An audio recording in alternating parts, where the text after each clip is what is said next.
તમારું હાર્દિક સ્વાગત છે। તો મિત્રો આજે આપણે એક સરકારી કાયમી નોકરીની જાહેરાતની માહિતી આ વિડીયોમાં જોવાના છીએ। તો ભાવનગર મહાનગરપાલિકામાં મલ્ટીપર્પઝ હેલ્થ વર્કરની જગ્યાઓ ઉપર ભરતી કરવા માટેની જાહેરાત પ્રસિદ્ધ કરવામાં આવી છે। અહીં કુલ 75 જગ્યાઓ ઉપર ભરતી થવાની છે। મિત્રો આ જગ્યામાં અરજી કરવા માંગતા ઉમેદવારોની શૈક્ષણિક લાયકાત, વયમર્યાદા તેમજ પસંદગી પામતા ઉમેદવારોને પગાર ધોરણ કેટલું મળવાપાત્ર થશે એની વિસ્તૃત માહિતી અહીં આપણે ભાવનગર મહાનગરપાલિકાની જાહેરાત પરથી મેળવવાના છીએ। ભાવનગર મહાનગરપાલિકા ભાવનગર જાહેરાત ક્રમાંક BMC 2026-27/14 ભાવનગર મહાનગરપાલિકાના મલ્ટીપર્પઝ હેલ્થ વર્કર પુરુષ અર્બન મેલેરિયા સંવર્ગની હાલ ખાલી રહેલી જગ્યાઓ સીધી ભરતીથી ભરવા માટે ojas.gujarat.gov.in નામની વેબસાઇટ પર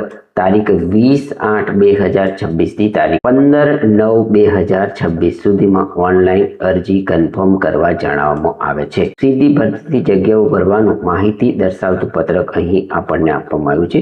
તો અહીં જગ્યાનું નામ છે multiple health worker urban malaria. ભરવા પાત્ર કુલ જગ્યાઓ અહીં 75 છે।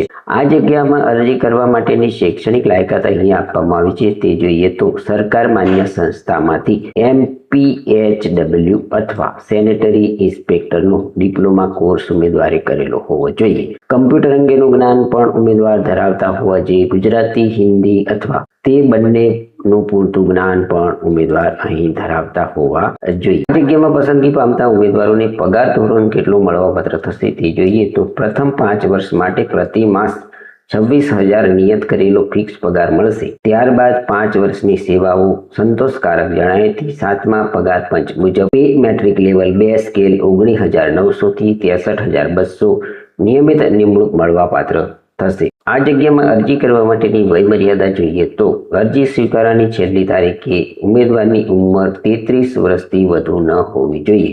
ભાવનગર મહાનગરપાલિકાના કર્મચારીઓને ઉંમરનો બાદ લાગુ પડશે નહીં, પરંતુ અધિકતમ વયમર્યાદા 58 વર્ષથી વધુ ન હોવી જોઈએ। વયમર્યાદામાં છૂટછાટ અંગેની જે માહિતી છે તે અહીં આપવામાં આવી છે કે વયમર્યાદા 18 વર્ષથી ઓછી નહીં અને 33 વર્ષથી વધુ ન હોવી જોઈએ।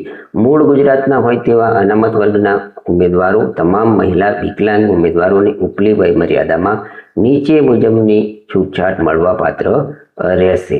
મિત્રો અહીં સામાન્ય મહિલા ઉમેદવારોને 5 વર્ષ, અનામત વર્ગના પુરુષ ઉમેદવારોને 5 વર્ષ, અનામત વર્ગના મહિલા ઉમેદવારોને 10 વર્ષ, સામાન્ય વર્ગના વિકલાંગ પુરુષ ઉમેદવારોને 5 વર્ષ, સામાન્ય વર્ગના વિકલાંગ મહિલા ઉમેદવારોને 10 વર્ષ, અનામત વર્ગના વિકલાંગ પુરુષ ઉમેદવારોને 10 વર્ષ અને અનામત વર્ગના વિકલાંગ મહિલા ઉમેદવારોને અહીં 15 વર્ષ સુધીની વયમર્યાદામાં છૂટછાટ મળવાપાત્ર થશે। જાહેરાતની સામાન્ય જોગવાઈઓ અહીં આપવામાં આવી છે તે જોઈએ તો ઉમેદવારનું નાગરિકત્વ તો ઉમેદવાર ભારતના નાગરિક હોવા જોઈએ। ભરેલ અરજી પત્રક જો એક કરતાં વધુ જાહેરાત માટે અરજી કરવાની હોય તો દરેક જાહેરાત માટે અલગ અલગ અરજી કરવાની રહેશે અને પ્રત્યેક અરજી સાથે બિન અનામત વર્ગના ઉમેદવારોએ 1,000 રૂપિયા તથા અનામત વર્ગના ઉમેદવારોએ 500 રૂપિયા ફી ભરવાની રહેશે। અરજી ફી વગરની અગ્રિમ નકલ વિચારણામાં લેવામાં આવશે નહીં। ડોક્યુમેન્ટ વેરિફિકેશન વખતે ઉમેદવાર ઓનલાઈન અરજીપત્રકમાં જણાવ્યા મુજબની શૈક્ષણિક લાયકાત, માન્ય યુનિવર્સિટી સંસ્થાની માર્કશીટના અસલ પ્રમાણપત્રો તથા તેની સ્વપ્રમાણિત નકલો રજૂ કરવાની રહેશે। તેમજ અનુભવ અંગેના પ્રમાણપત્રો પણ રજૂ કરવાના રહેશે। કોલેજના આચાર્ય દ્વારા અપાયેલ પ્રમાણપત્રો માન્ય ગણાશે નહીં। જાહેરાતમાં મહિલા ઉમેદવારો માટે જગ્યા અનામત ના હોય તો પણ જે તે કેટેગરીમાં મહિલા ઉમેદવારો અરજી કરી શકે છે। કોઈ પણ સંજોગોમાં અરજી ફી પરત મળવાપાત્ર થશે નહીં। મિત્રો અહીં શૈક્ષણિક લાયકાત બાબતેની સૂચના આપવામાં આવી છે કે ઉમેદવારે જાહેરાતમાં દર્શાવેલી શૈક્ષણિક લાયકાત અરજી કરવાની છેલ્લી તારીખના રોજ ધરાવતા હોવા જોઈએ। ઉમેદવાર શૈક્ષણિક લાયકાત માન્ય યુનિવર્સિટી સંસ્થામાંથી મેળવેલી હોવી જોઈએ। ડોક્યુમેન્ટ વેરિફિકેશન વખતે ઉમેદવાર ઓનલાઈન અરજીપત્રકમાં જણાવ્યા મુજબની શૈક્ષણિક લાયકાત, માન્ય યુનિવર્સિટી સંસ્થાની માર્કશીટની સ્વયં પ્રમાણિત નકલો રજૂ કરવાની રહેશે। કોલેજના આચાર્ય દ્વારા આપવામાં આવેલી કોઈ પણ પ્રમાણપત્ર માન્ય ગણવામાં આવશે નહીં। શૈક્ષણિક લાયકાત કામચલાઉ ધોરણે માન્ય રાખવી તેવો ઉમેદવારનો હક દાવો સ્વીકારવામાં આવશે નહીં। તો મિત્રો અહીં જાહેરાત બાબતેની અગત્યની જોગવાઈઓ પણ તમને આપવામાં આવી છે તે તમારે અહીં આ જાહેરાતને ડાઉનલોડ કરી અરજી ફોર્મ ભરતા પહેલા જોઈ લેવાની રહેશે.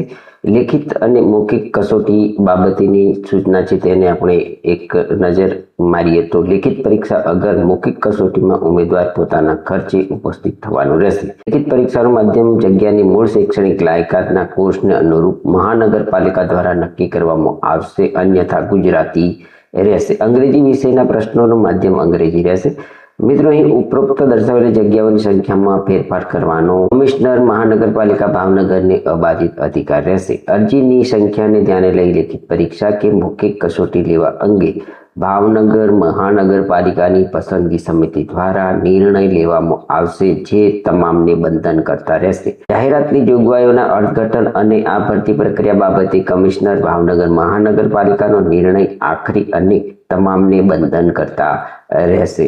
તો મિત્રો, અહીં ઓનલાઈન અરજી કરવાની તથા અરજી ફી ભરવાની રીત તમને આપવામાં આવી છે. તો તારીખ 20/8/2026 થી તારીખ 15/9/2026 સુધીમાં ojas.gujarat.gov.in વેબસાઇટ પર અરજી પત્રક ભરી શકાશે. ઉમેદવારે અરજી કરવા માટે નીચે મુજબના સ્ટેપ 1 થી 15 અનુસરવાના રહેશે. કન્ફર્મ નંબર મળ્યા બાદ જ અરજી માન્ય ગણાશે. મિત્રો, અહીં જે ઉમેદવારો પોતાનું ફોર્મ ભરવા માંગે છે તેમના માટે આ એક માર્ગદર્શન આપવામાં આવ્યું છે, જેમાં તમને 15 સ્ટેપ આપવામાં આવ્યા છે. જો તમે તમારું ફોર્મ પોતાની જાતે ભરવા માંગતા હોય તો જરૂરથી અહીં આપવામાં આવેલા સ્ટેપને તમારે અનુસરવાનું છે. આ સ્ટેપને અનુસરશો તો તમે યોગ્ય રીતના પોતાનું ફોર્મ અહીં ભરી શકો છો. અહીં કુલ 15 સ્ટેપ તમને આપવામાં આવ્યા છે, તેને પણ તમારે અહીં જોઈ લેવાના છે. આગળ આપણે જોયું તે પ્રમાણે અરજી ફીની વાત કરીએ તો બિન અનામત વર્ગના ઉમેદવારોએ પોસ્ટ ઓફિસમાં 1000 રૂપિયા અને અનામત વર્ગના ઉમેદવારોએ ₹500 ભાવનગર મહાનગરપાલિકાની ફી પોસ્ટલ સર્વિસ ચાર્જ ભરવાનો રહેશે અને ફી ભર્યા અંગેનું ચલણ મેળવવાનું રહેશે. અન્ય રાજ્યના અનામત વર્ગના ઉમેદવારોને રાજ્યમાં અનામતનો લાભ મળવાપાત્ર થતો ન હોય તેઓએ ઉપર મુજબની ફી ભરવાની રહેશે. ફી ભર્યા વગરની અરજી રદ થવાને પાત્ર રહેશે.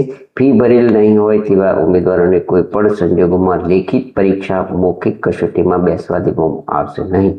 આ ફી ફક્ત પોસ્ટ ઓફિસ દ્વારા જ સ્વીકારવામાં આવશે. રોકડમાં, ડિમાન્ડ ડ્રાફ્ટથી, ઇન્ડિયન પોસ્ટલ ઓર્ડર કે ઓર્ડરના સ્વરૂપમાં આ ફી સ્વીકારવામાં આવશે નહીં, જેની ઉમેદવારોએ ખાસ નોંધ લેવી. ઉમેદવારોને ખાસ જણાવવાનું કે અરજી પત્રક તથા પ્રમાણપત્રોની ચકાસણી દરમિયાન કોઈ ઉમેદવાર આ જગ્યાના ભરતી નિયમો તથા જાહેરાતની જોગવાઈ મુજબ લાયકાત ધરાવતા નથી તેમ માલુમ પડશે તો તેમની ઉમેદવારી કોઈ પણ તબક્કે રદ કરવામાં આવશે. તો મિત્રો, આ હતી ભાવનગર મહાનગરપાલિકામાં મલ્ટિપલ પદ હેલ્થ વર્કરની કુલ 75 જગ્યાઓ ઉપર ભરતી કરવા માટેની જાહેરાતમાં અરજી કેવી રીતના કરવાની છે તેની માહિતી આપતો વિડીયો. જો તમને આ માહિતી સભર વિડીયો પસંદ આવ્યો હોય તો અમારી YouTube ચેનલ જોબ સરકારીને જરૂરથી સબસ્ક્રાઇબ કરો, વિડીયોને લાઈક કરો અને તમારા મિત્રોને પણ આ વિડીયો શેર કરો. ધન્યવાદ. આભાર.